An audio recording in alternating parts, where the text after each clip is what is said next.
the urgency of no opportunity wasted. When you're making a pivot, you got to understand a pivot is a half spin. And if it's not controlled, it can become a full spin. And what that leads us to understand is sometimes if we're not controlling the pivot for such a time as this, we might find ourselves in a spin cycle. And that spin cycle will cause a dizziness with your destiny. You won't know which way is up. You wouldn't know which way to step forward or move backwards. But you have to control your pivot.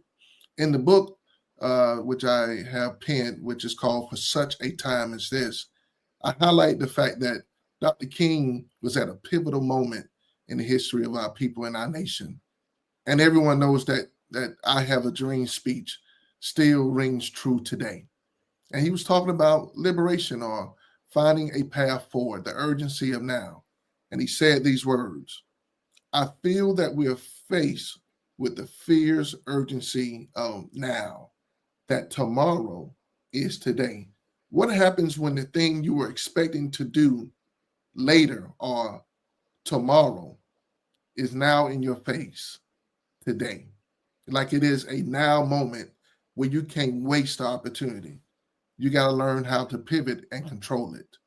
Because when you understand that there's life and a thing called life and life be lifing, you will have to pivot. You will have to adjust. You will have to adapt.